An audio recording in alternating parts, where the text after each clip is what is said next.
जो मांगता है बालाजी से, लेकिन मांगे न मांगे मर्जी तो उनकी है। हमने तो अर्जी लगा दी है। आइए अब भाव प्रकट करते हैं। अरे जी हमारी मर्जी तुम्हारी, अरे जी हमारी मर्जी तुम्हारी, अरे जी हमारी मर्जी तुम्हारी, अरे जी हमारी मर्जी तुम्हारी। एक बार आपने बोली, अरे जी हमारी मर्जी तुम्हारी।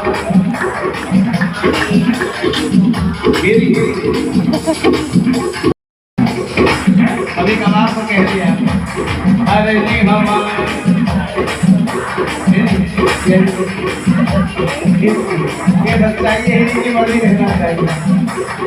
अरे जी हमारी मर्जी तुम्हारी, अरे जी हमारी मर्जी तुम्हारी, सबकी दुनिया में। माता पार्वती विदा हो गई है सरकार। माता पार्वती विदा तो हो गई हैं, परंतु पार्वती का मन नहीं लग रहा। अच्छा देखो, अनजान जगह जाओ तो थोड़ा सा टाइम लगता है मन को लगाओ। नंबर कहाँ है? अब बहुत तो मकान मालिक हैं जो एक ही जगह रह रहे, तो उनका तो मन लग जाता है पूरी कॉलोनी। किराएदार अगर नई जगह पर आए तो सारा वृत्तांत तो बताया। नारद मुनि बोले आप मेरे पर छोड़ दीजिए, थोड़ा समय दीजिए, मैं ऐसी लीला रचूंगा कि पार्वती मैया को शक भी नहीं होगा और उनका मन भी बट जाएगा। देखिए ऐसी बातें कब याद आती है जब आप खाली बैठते हैं। किसी की यादें कब आती है जब आप बिल्कुल खाली है, कोई काम धंधा नहीं, तो फिर मन है ये मन उल्टी सीधी जगह जाता है। अगर आप बिजी हैं तो कई बार इतना भी नहीं होता। ये जो माँ भी फोन कर बोले बिजी हूँ अभी, तो उस टाइम पे अपने मन को इधर उधर लगा लेना चाहिए। तो नारद मुनि को याद आया कि कुछ समय पहले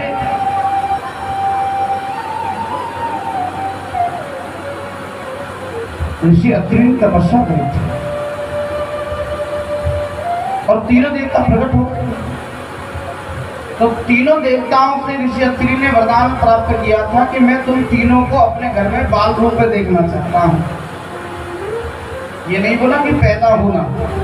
कुछ लोग ऐसा भी बोल देते हैं कथा में कि ऐसा वरदान मांगा था मेरे घर पैदा हुआ, पैदा नहीं हुए। जब भी मैं तुम्हें बाल रूप में अपने आंगन में देखना चाहता हूँ खेलता हुआ, तो बोले तथा अस्तु, अब वरदान तो मिल गया परंतु पूरा नहीं हो पाया। नारद मुनि बोले अब वो शुभ घड़ी आ चुकी है, अब वो शुभ घड़ी आ चुकी है। नारद मुनि ने अपना दिमाग दौड़ाया और पहुंच गए कहाँ? कैलाश पर्वत, जहाँ तीनों देवियां आपस में बैठकर क्या कर रही हैं?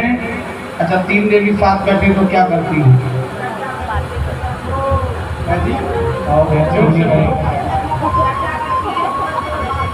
आओ बहन चुगली करो। फिर से बोलो श्री राम। तो तीन देवियां आपस में बैठकर बातचीत करी रही थी। इतने में हमारे देव ऋषि नारद पहुंच जाते हैं और जोर जोर से नाचने लगे। नारायण नारायण नारायण नारायण नारायण नारायण। तीनों देवियां बोली पुत्र, ए पुत्र, ऐसा क्या मिल गया जो हमारे पास आते इतनी जोर जोर से नाच रहे हो? बोले मैया, मैया मैं बता तो दूं तुम्हें, मैं तुम्हें बता तो दूं, पर तुम ये ईर्षा जलन कपट के मारे भूग जाओ, जल जाओ। क्योंकि मैंने सुना है एक नारी सब कुछ बर्दाश्त कर सकती है, लेकिन पड़ोसियों की तारीफ ज्यादा बर्दाश्त नहीं कर सकती है। ऐसा नारद मुनि ने कहा, मैंने नहीं किया और मेरे प्रमुख ने किया। नारद मुनि ने कहा, बोले कि ऐसा कुछ नहीं है बेटा, चिढ़ता हुआ है जिसके पास कुछ ना हो। हम तो बहुत अच्छी पोस्ट पे बैठे हैं, हम क्यों चिढ़ेंगे किसी को? हमारे पति एक के ब्रह्मा जी हैं, एक के विष्णु जी, एक के शंकर जी हैं। पूरे संसार को चला कौन रहा है? हमारे पति तो चला रहे हैं। फिर हमारे मन में ईर्ष्या जलन क्यों हुआ? माई देख ले, मैं बता तो दूं। अरे बता दो, पक्की बात ईर्ष्या जलन नहीं होगी मन में? बोले नहीं होगी। कि 3 लोक में डंका बाज रहे हो हैं। बोले कौन कौन? बोले माता सती अनसुईया। अब जब कहा माता सती अनसुईया का 3 लोक में डंका बज रहा है, तो तीनों के मन में हल्की हल्की ईर्ष्या जलन सी आई। 3 लोक में बोली कुछ नहीं, लेकिन ये हूं करना ही, हंसना भी कई प्रकार का होता है। एक तो हल्का सा प्रेम से कहो एक बार श्री राधे, जोर से कहो श्री राधे। तो मेरे प्यारे हैं,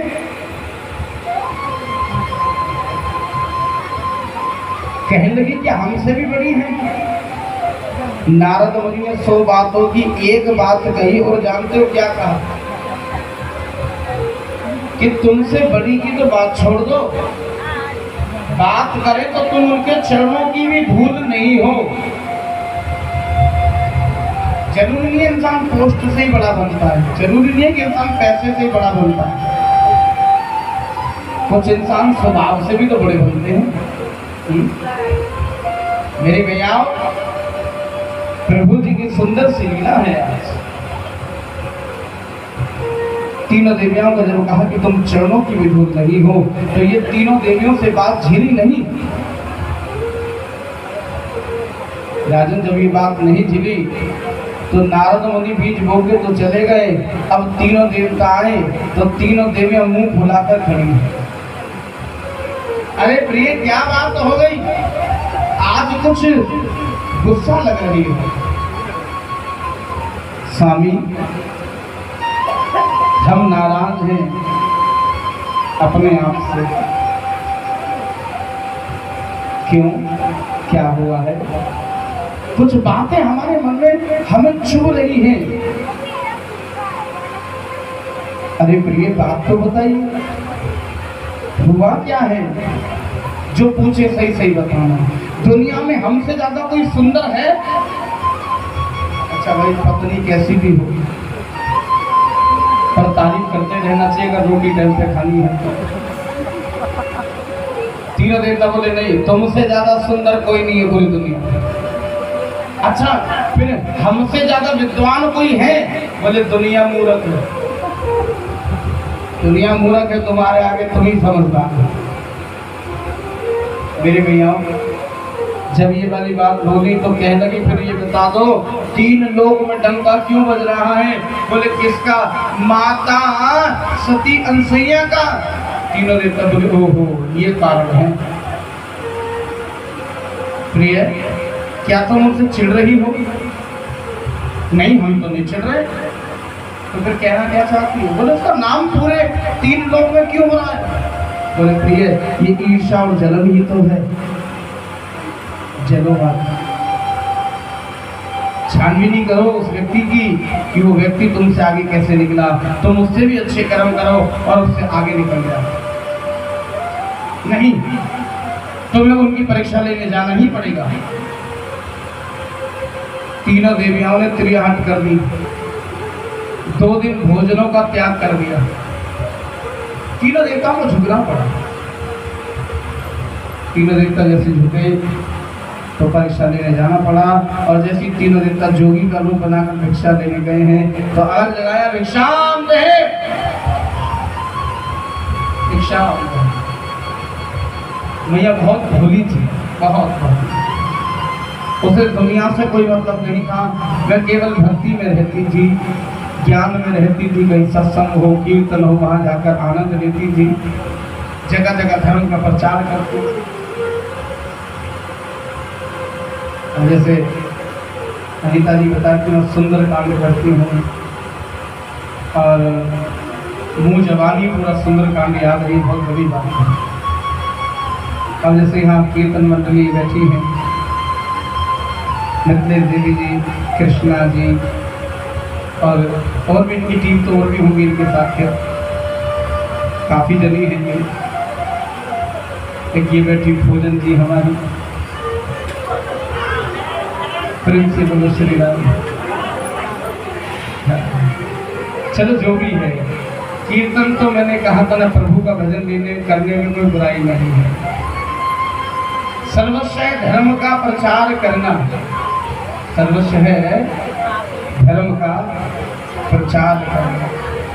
तो बस वो माता सती अंसुईया धर्म का प्रचार ही करती इधर को आ जाओ ना, तो लात लगेगी, उधर आके देखो। तीनों देवताओं ने कहा अलग निरंजन निशांत है।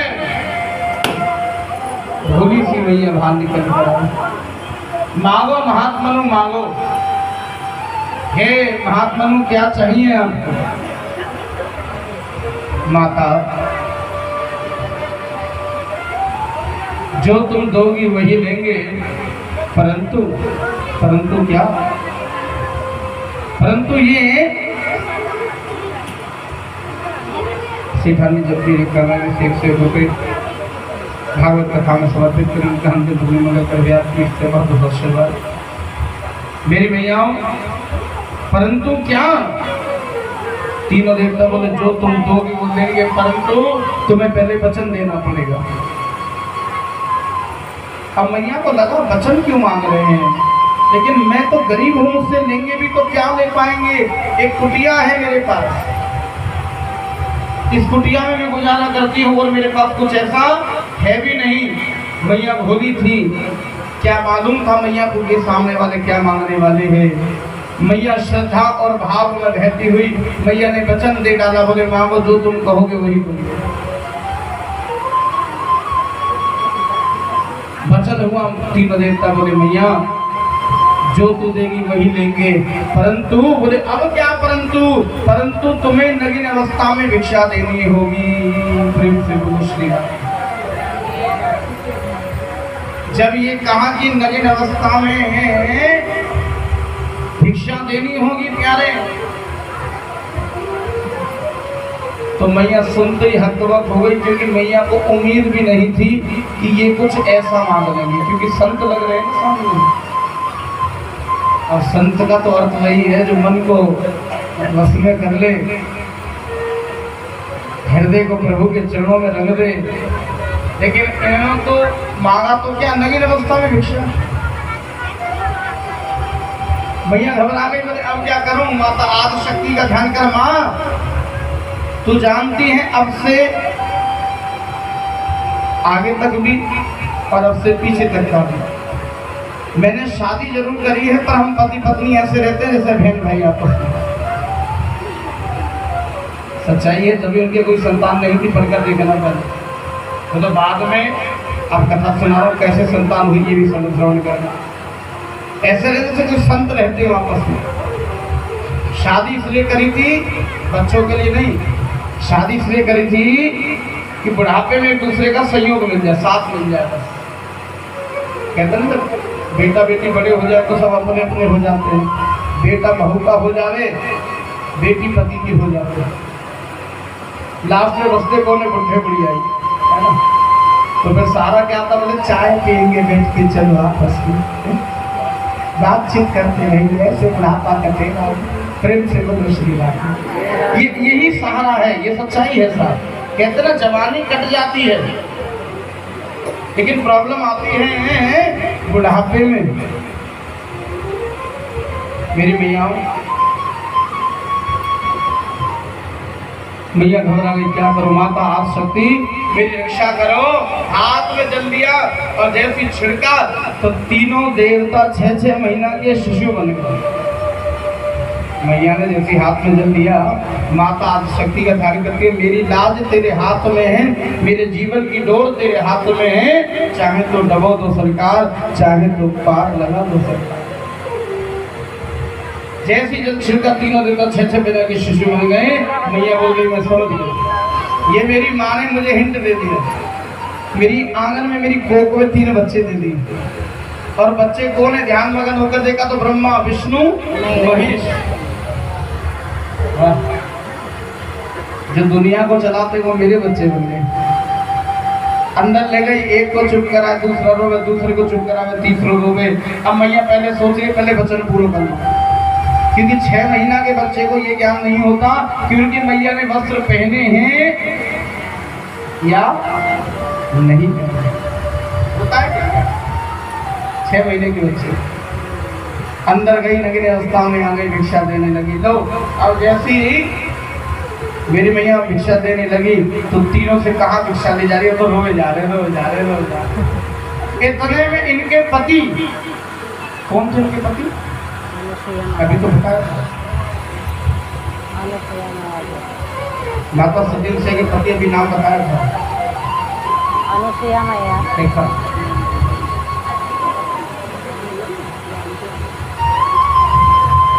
ये कथा सुनते हो आप तो?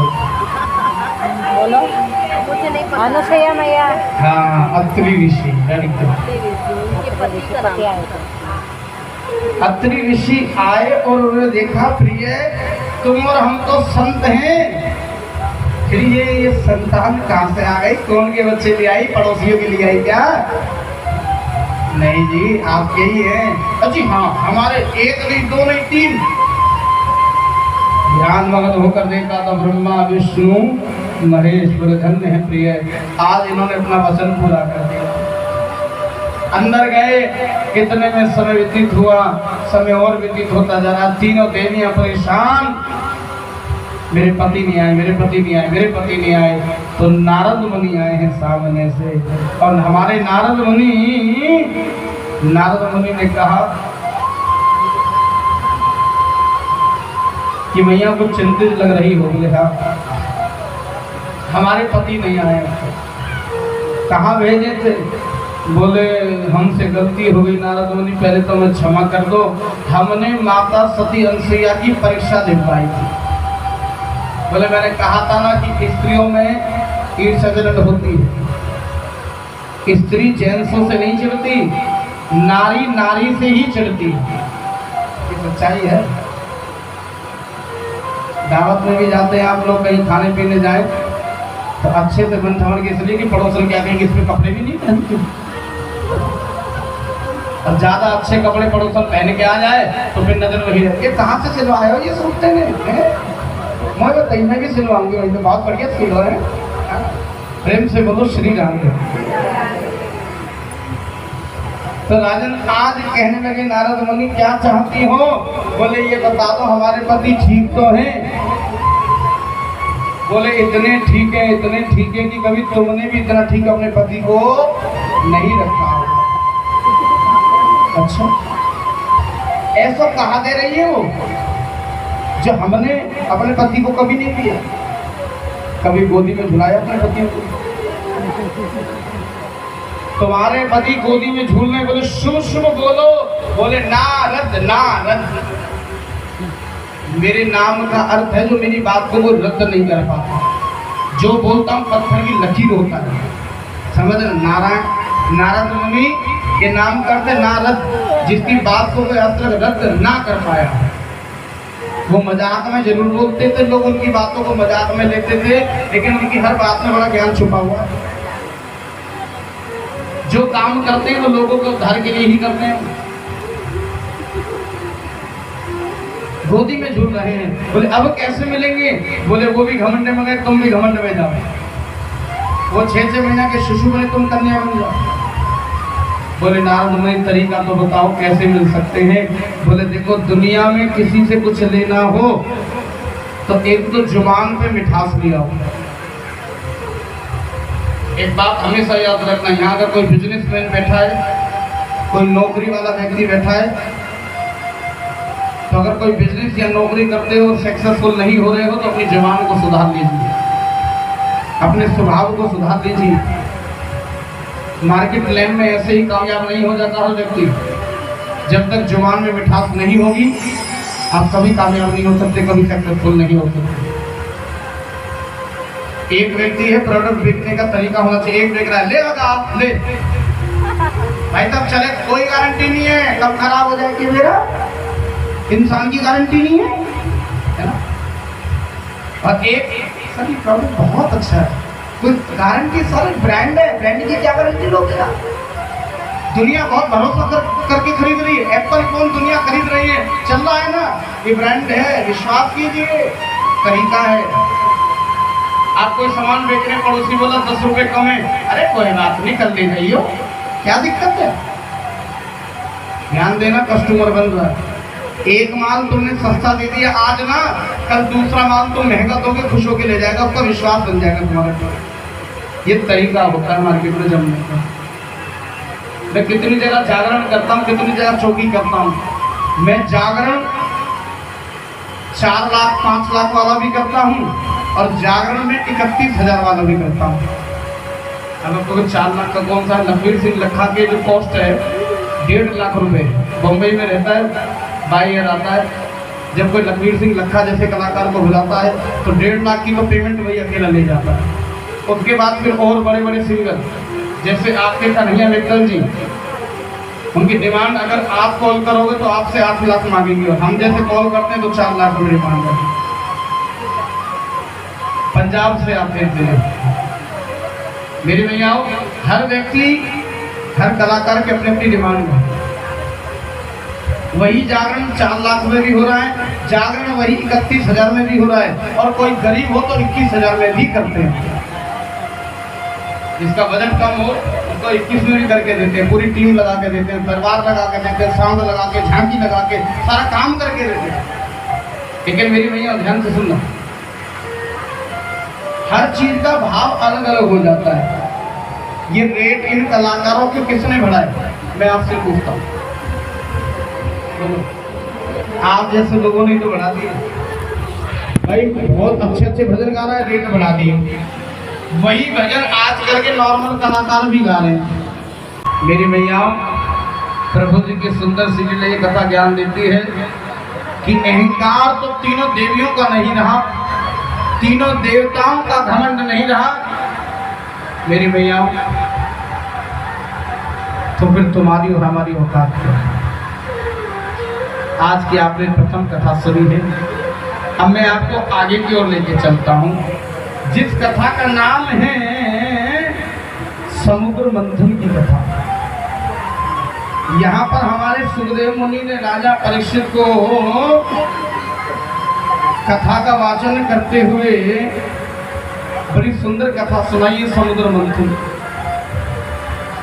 एक बार देवताओं को श्राप लग गया शक्तिहीन का।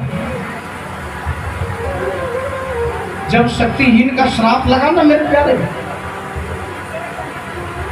तो देवता घबरा गए, बोले अब तो कोई भी हमें मारकर चला जाएगा।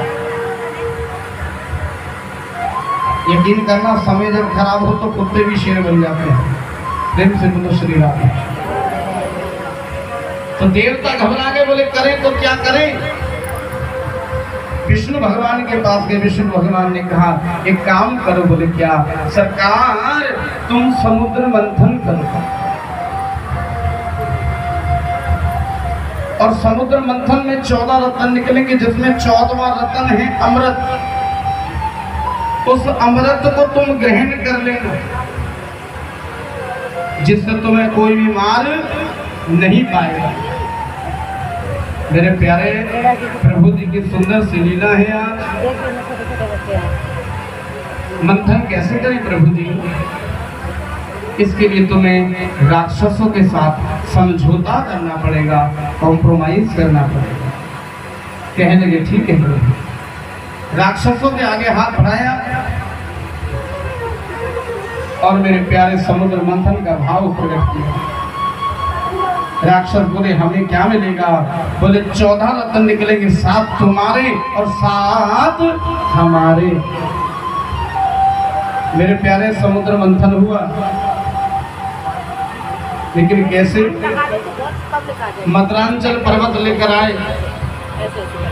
अब पर्वत को जैसी समुद्र में रखा तो पर्वत समुद्र में धंसने लगा। अब जब तक सपोर्ट नहीं मिलेगी कोई चीज कैसे टिकेगी? तो भगवान ने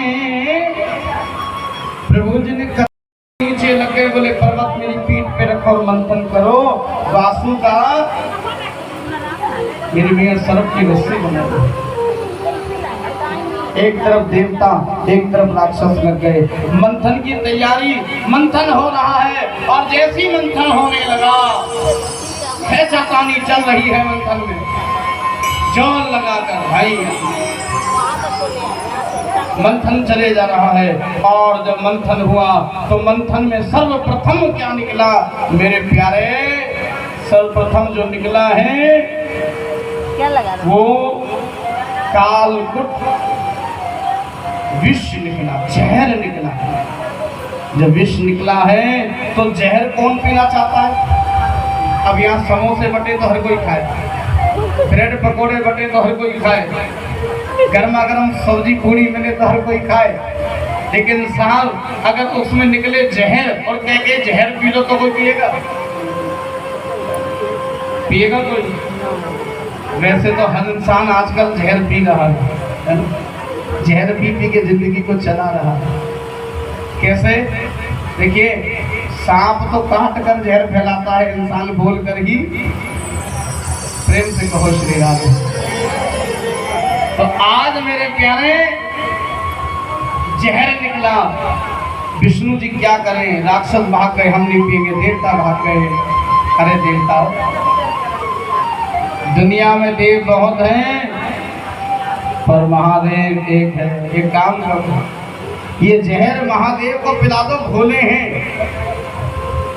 भोले हैं, जहर पिला दो। समझ लेना अक्सर भोलों का ही फायदा उठाया जाता है समाज में। तो उसे बोलो श्री राम।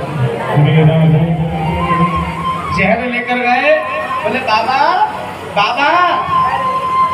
पार्वती बोली लगता है देवता खीर लेकर आए हैं।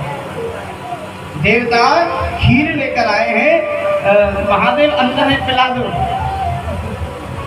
महादेव ने कहा क्या लाए हो? बोले बाबा आज आपके लिए जहर लाए हैं। जहर? पार्वती को बड़ा गुस्सा है, कड़ी खाओ तुम, खुद दूनी पे जाते, मेरे पति को जहर पिलाने लाए। साहब महादेव ने कहा अगर मैं भी इनका साथ नहीं दूंगा तो कौन देगा? अब महादेव ने ले तो लिया कलसा, लेकिन महादेव सोच रहे अगर मैंने पिया तो मेरे हृदय में बसते हैं मेरे राम रघुराई, मेरे राम मेरे हृदय में बसते हैं। मैंने जहर पिया तो उनको दिक्कत हो जाएगी, और मैंने जहर उगल दिया तो समाज को दिक्कत हो जाएगी। बहुत सारी बातें ऐसी होती हैं जो मन में हम दबा के रखते हैं। सच्चाई पता चल जाए तो फिर क्या होता है? कलेश हो जाता है। प्रेम से कह दो श्री राम, जोर से कह दो। महादेव ने जहर को पिया और कंठ में ही समा लिया, ना बाहर उगला, ना जीवन में कुछ बातें ऐसी होती जिसे ना अंदर रख सकते हैं ना। प्रेम से कहो श्री राम। गर्मी ज्यादा हो रही है। हाँ, तो प्रभु जी की सुंदर सी लीला मेरी मैयाओं, आज जैसी कंठ में समाया जहर को जनन हुई, महादेव ठंडे पर्वत पे भागे। एक पर्वत पे जाते ही बाबा का कंठ नीला पड़ गया। क्या पड़ गया? तो उस पर्वत का नाम ही क्या पड़ गया? और नीलकंठ महादेव की। तुम्हारे मंथन हुआ, जैसी मंथन हुआ मेरे प्यारे, कामधेनु रतन निकला, देवताओं ने लिया। उच्च श्रवा घोड़ा निकला, देवताओं ने लिया। ऐरावत हाथी निकला, देवताओं ने लिया। कौस्तुभ मणि निकली, भगवान विष्णु ने ली। कल्प वृक्ष निकला, देवताओं के आंगन में लगा। अप्सरा रंभा निकली, और रंभा तो आपको पता ही होगा है? अप्सरा किसके पास ज्यादा थी? हाँ, तो देवराज इंद्र ने इन पे भी भाग लिया, बोले ये तो मेरी होगी। प्रेम से कहते श्री राम। मेरी भैया प्रभु जी की सुंदर सी लीला है। आज ऐरावत हाथी निकला है, देवताओं ने लिया है। कौस्तुभ मणि देवताओं ने ले ली है। और प्रभु जी की सुंदर सी लीला बाद में निकली लक्ष्मी। अब लक्ष्मी इतनी सुंदर है, एक हाथ में कलसा जिसमें सोने के सिक्के, एक हाथ में कलसा जिसमें चांदी के सिक्के। अब देखते सबकी नियत डामाडोल। बोले साहब इनसे शादी तो हमारी हो जाए, ये तो हमारी हो जाए, हमारी हो जाए। अब सबकी नियत एक लक्ष्मी पे, लेकिन लक्ष्मी सबको मिल सकती है, एक नारी तो किसी एक ही हो सकती है। मेरी भैया सबकी नियत डामाडोल, लड़ने लगे आपस में। तुरंत ब्रह्मा जी प्रकट हो गए। भले ब्रह्मदेव महाराज की। ब्रह्मा जी बोले लड़ो मत, इसका समाधान निकाला है मैंने। बोले क्या? आज से मैं एक नई परंपरा प्रारंभ करता हूं, जिस परंपरा का नाम है स्वयंवर। इस स्त्री के हाथ में एक माला देता हूं मैं। ये स्त्री जिसको माला पहनाएगी वही इसका पति होगा। सब मुंह धो धो के तैयार हो गए। बोले हम भी। बोले लगे जाओ, हमारे राजू जैसे भी गए थे। मेरी मैया देखा, बोले ये देवराज इंद्र है, इनसे शादी कर लो। बोले देवराज इंद्र पर इससे अप्सराओं की कमी नहीं है, जिसमें बहुत सारी हो वो किसी एक की कदर क्या करेगा। आगे बढ़ी, बोले ये है कुबेर। बोले इनके क्या है? बोले बहुत पैसा इनके पास, धन की कोई कमी नहीं है, ये तुम्हें सोने में डाल के रखेंगे। बोले वो तो ठीक है, पर पेट ज्यादा निकलना है, जोड़ी निकलेगी। आगे बढ़े, बोले ये है सूर्यदेव। बोले गरमाई ज्यादा है, वाला पति मिल जाए तो भी गड़बड़ है। आगे गए, मेरी भैया प्रभु जी की सुंदर सी लीला है। भगवान विष्णु खड़े थे। बोले इनके पास क्या क्या है? बोले इनके पास कुछ नहीं है, इनके पास तो बस शांति है। अच्छा, जिंदगी जीने के लिए दो चीज की बहुत ज्यादा जरूरत है। किस किस चीज की बताइए, क्या राय है? जिंदगी जीने के लिए ऐसी दो चीजें हैं जो हो जीवन में तो आनंद रहता है। तो वो कौन कौन सी चीज होनी चाहिए? हाँ सही कहा। देखिए दोनों ही चीज बहुत जरूरी है। और सुंदर भाव है कि शांति तो विष्णु के पास है, लेकिन शांति के साथ में अगर लक्ष्मी जुड़ जाए, धन जुड़ जाए, तो फिर अच्छे कार्य होते हैं। कहते हैं हड़बड़ी में बुरे काम करता है इंसान, लेकिन जो इंसान शांति में कोई काम करे तो धन को अच्छी जगह लगाता है। धन होता सब पर है, लेकिन उसको लगाना कहाँ है ये हर कोई नहीं जानता। पैसा पैसे को खींचता है, कहावत तो सुनी होगी, लेकिन जो समझदार है वो पैसे से पैसा बना रहे हैं।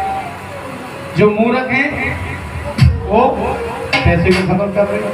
पैसा पैसे को खाता भी है और पैसा पैसे को बनाता भी है, लेकिन भगवान ने उसके साथ में एक चीज दी, धीमहि धियो यो न प्रचोदयात्। बुद्धि दी। लक्ष्मी ने दिमाग इस्तेमाल करा, बोले शांति है और मैं पैसा तो बहुत है पर शांति नहीं है। और इधर में विष्णु कह रहे शांति बहुत है पर पैसा नहीं। अगर दोनों मिल जाए तो कैसा नहीं। बस माता लक्ष्मी ने विष्णु को ही माला पहना दिया। अच्छा मैं आपसे पूछता हूँ, आप में से किसी ने भी स्वयंवर किया है? आपको है कोई एक ऐसी जिसने स्वयंवर किया हो?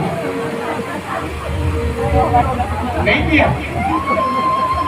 नहीं, आपने भी नहीं किया स्वयंवर? हाँ आपने तो कल भी किया, आपने तो कल भी किया, सही बात। देखिए स्वयंवर का अर्थ क्या है, एक बात सुन लीजिए।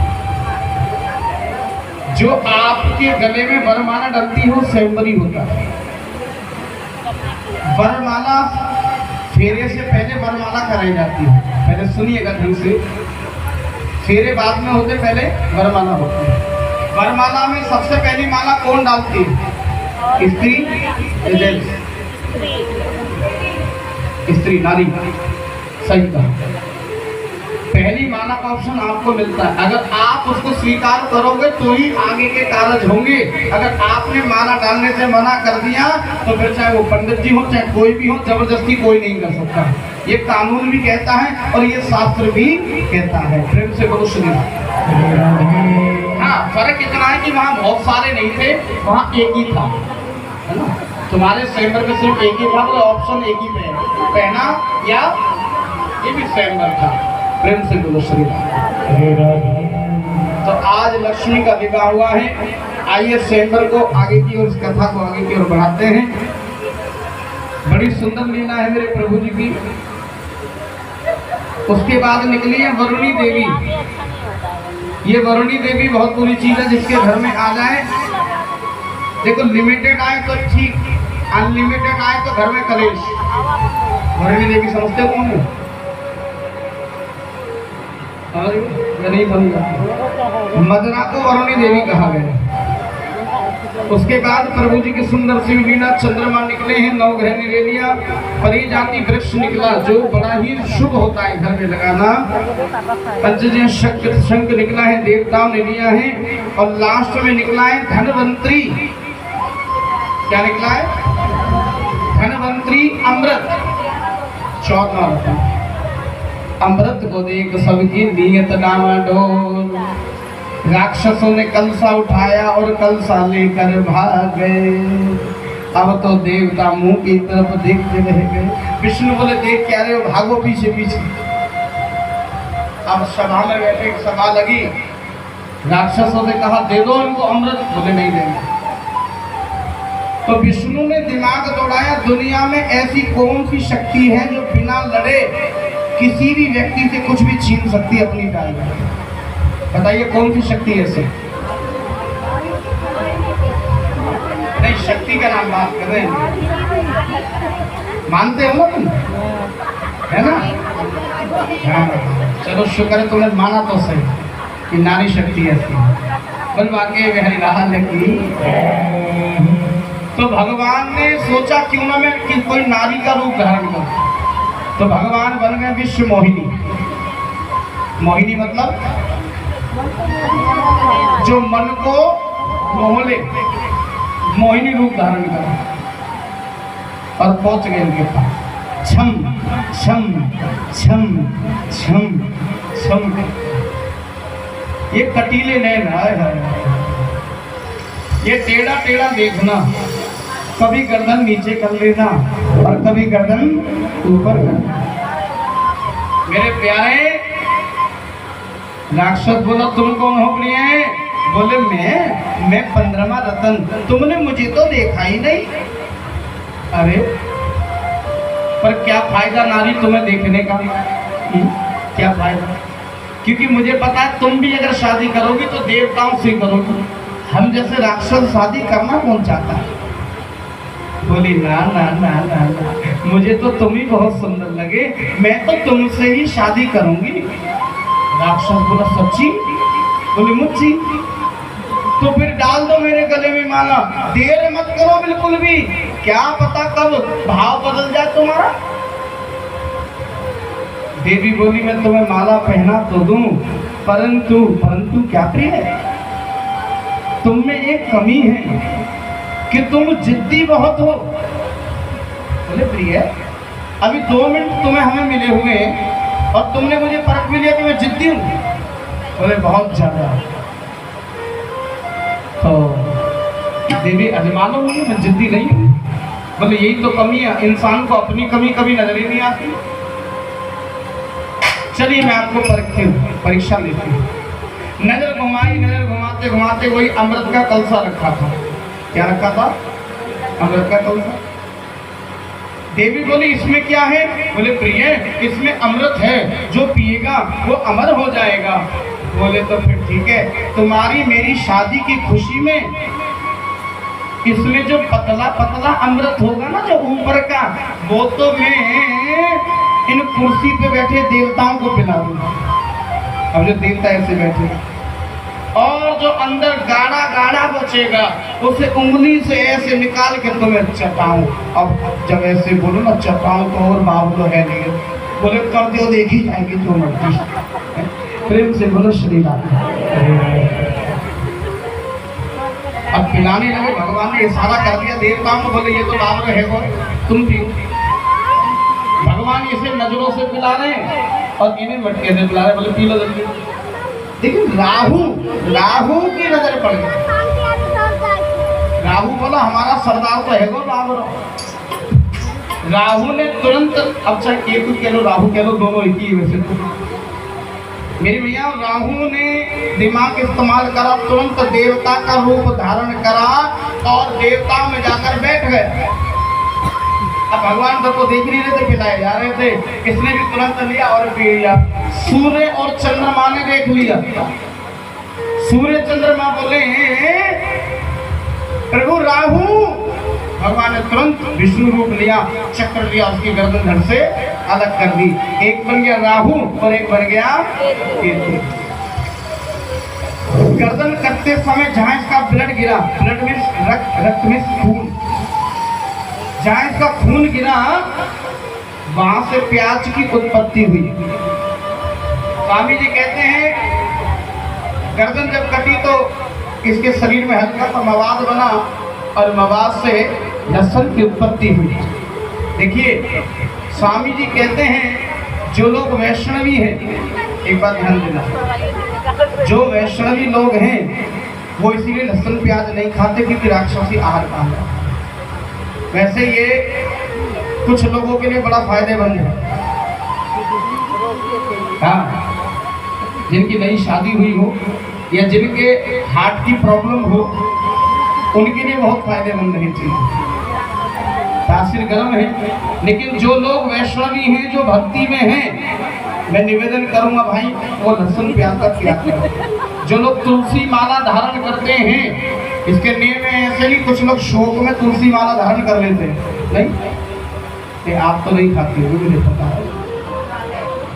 खाती हो? खाती है सही में बलवा के हरिलाल की। चलो वो तो मैं नहीं कह सकता किसी की, लेकिन मेरी भैया अगर तुलसी माला धारण करनी तो उसके कुछ नेम है, वो नेम आपको जरूर फॉलो करने चाहिए। और एक बात और बता दूं, आज आपको कुछ देवियां तुलसी माला धारण करती हैं, लेकिन रात्रि में सोते समय उनको तुलसी माला उतार के रख देनी चाहिए। यदि वह पति परमेश्वर के साथ रहती हैं, अगर जीवन में है तो रात्रि समय और सुबह गंगा जल में स्नान खुद तो करें और तुलसी माला को डबो कर तभी धारण करें। प्रेम से बोलो श्री राम। इनके बहुत सारे नेम है, कोई भी रतन धारण कर लेता, लेकिन ऐसे नहीं किया जाता। हर चीज के अपने अपने रूल और नेम है। मेरी भैया मैं भी अपना झोला जो रखता हूँ ना, ये हमेशा अपने गले में नहीं रखता हूँ, सिर्फ कथा के टाइम पर रखता हूँ अपने साथ। क्यों? क्योंकि पूरे दिन में कहाँ कहाँ हाथ जाता है, कैसी कैसी स्थिति में हाथ जाता है, क्या क्या करते हैं क्या नहीं करते। इसका नेम है जितनी बार बाथरूम में जाओगे, लघु संख्या जाओगे, उतनी बार तुम्हें स्नान करना पड़ेगा। और यकीन नहीं है तो गुरुकुल में जाकर पूछिए, जो बच्चे पढ़ाई कर रहे हैं अपने गुरुजनों से पता कर देखिए, कोई ऐसा नहीं है। जनेऊ धारण करने के लिए बड़े नेम है। आजकल तो लोग बस गए बाथरूम में हाथ धो लिए, बोले हो गया, है ना, लेकिन नेम कहता है कि जितनी बार जाओगे उतनी बार स्नान करना पड़ता है। प्रेम से बोलो श्री राधे। तो आज मेरे प्यारे आपने ये कथा भी श्रवण की, समुद्र मंथन की। आज मैं आपको एक ऐसी अतरंग कथा सुनाने जा रहा हूँ। हे गुरु जी, क्या कभी भक्तों में भी घमंड आ जाता है? बोले भाई ज्यादा भक्ति करने पे भी घमंड पल जाता है। आपको क्या लगता है ज्यादा जो विद्वान हो जाए उसमें घमंड नहीं होता? क्या दिल कहता है, होता या नहीं होता? मुझे सबसे ज्यादा होता है। ज्यादा विद्वान व्यक्ति भी घमंडी हो जाता है क्योंकि उसमें ये घमंड है जी मुझे तो पूरी नॉलेज है पहले से। तो ये भी घमंड है। ज्ञान एक समुद्र है और कभी भी ज्ञान कभी किसी का पूरा नहीं हुआ। हुआ है क्या बोलो? है? मेरी भैया ये सच्चाई है, जितनी गहराई में डूबोगे उतना एक्सपीरियंस बढ़ता ही चला जाएगा और कुछ ना कुछ नया मिलता चला जाएगा। कभी 16 साल पहले जब मैं कथा करता था ना, फिर मुझे 18 साल के करीब हो गए कथा करते हुए। मेरे भैया जब मैंने कथा स्टार्ट करी थी तो उस टाइम मेरे को लगता था मैं बहुत अच्छा लगता हूँ। उस टाइम अब नया लगता था, नहीं बढ़ती, मैं बहुत अच्छा कर रहा हूँ। 4 साल बाद लगा हाँ अब थोड़ा और ठीक हुआ। फिर जब 5 साल 6 साल 7 साल हुआ फिर लगा अब ठीक हूँ। अब 18 साल हो गए, अभी भी लगता है कि कुछ कमियां हैं, वो मुझे खुद को पता है। प्रेम से वो तो स्वीकार। देखिए ज्ञान एक समुद्र है, यहाँ कोई भी व्यक्ति कैसा भी कितना भी विद्वान मिल सकता है, एक से एक विद्वान व्यक्ति बैठ पड़े तुम साथ। तो आज मैं आपको ऐसी कथा सुनाने जा रहा हूँ हमारे देव ऋषि नारद की। हमारे नारद मुनि में भी घमंड पड़ गया, जो हर टाइम जुबान पे रखते थे श्रीमन नारायण नारायण अजमल नारायण श्रीमन नारायण नारायण श्रीमन नारायण श्रीमन नारायण नारायण नारायण श्रीमन नारायण नारायण नारायण भजवन नारायण नारायण भजवन नारायण नारायण नारायण श्रीमन नारायण नारायण नारायण श्रीमन नारायण नारायण नारायण हरे हरे नारायण नारायण नारायण श्रीमन नारायण लूट के ले गया गुर्जगर, लूट के ले गया गुर्जगर, सावरा जादूगर, सावरा जादूगर, सावरा मेरा सावरा, सावरा मेरा सावरा। उसने मारी जो हो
हुई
बल मार के मेरी लाल